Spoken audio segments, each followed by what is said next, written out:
Doctor Mizanur Rahman Azhari দাওয়াতের ময়দানে তার যে সাফল্য, তার যে আল্লাহ রাব্বুল আলামিনের দেওয়া নেয়ামতগুলো তিনি লাভ করেছেন, লক্ষ লক্ষ কোটি কোটি মানুষের হৃদয়ে স্থান করে নিয়েছেন, তার দাওয়াতি জীবন যেরকম সফল হয়েছে, আমরা রব্বে করিমের কাছে আজকের এই আয়োজন থেকে দোয়া করছি হাসানা ফাউন্ডেশনের মধ্য দিয়ে তার যে জীবনের আরেকটি অধ্যায় শুরু হলো, এই অধ্যায়ও তিনি যেন পায়োনিয়ার পর্যায়ে, দেশের আইকনিক পর্যায়ে যেন পৌঁছে যেতে পারেন। দাওয়াতি ময়দানে যেরকম তিনি সফল হয়েছেন, এক্ষেত্রে তিনি যেন তার চেয়ে বেশি সফল হন, সেই দোয়া রব্বে করিমের কাছে আজকে আমরা নিবেদন করছি।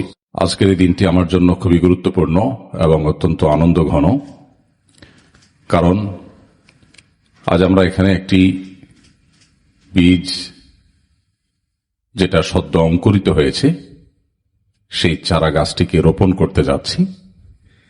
যে চারা গাছ একসময় বিশাল বড় মহিরু হয়ে পরিণত হবে, সেই প্রত্যাশা, সে দোয়া আমরা রাখছি। এই বিশাল বড় মহিরু, এটার পেছনে ভূমিকা রাখার সৌভাগ্য অর্জন করা, এটা যে কোনো মানুষের জন্য আনন্দের। আর সেই হিসাবে আমি আজ অত্যন্ত আনন্দিত। ডক্টর মিজানুর রহমান আজহারী দাওয়াতের ময়দানে তার যে সাফল্য, তার যে আল্লাহ রাব্বুল আলামিনের দেওয়া নেয়ামতগুলো তিনি লাভ করেছেন, লক্ষ লক্ষ কোটি কোটি মানুষের হৃদয়ে স্থান করে নিয়েছেন,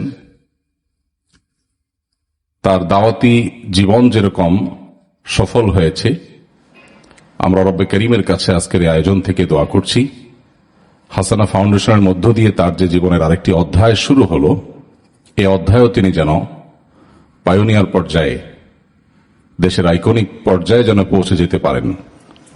দাওয়াতি ময়দানে যেরকম তিনি সফল হয়েছেন, এক্ষেত্রে তিনি যেন তার চেয়ে বেশি সফল হন, সেই দোয়া রব্বে করিমের কাছে আজকে আমরা নিবেদন করছি।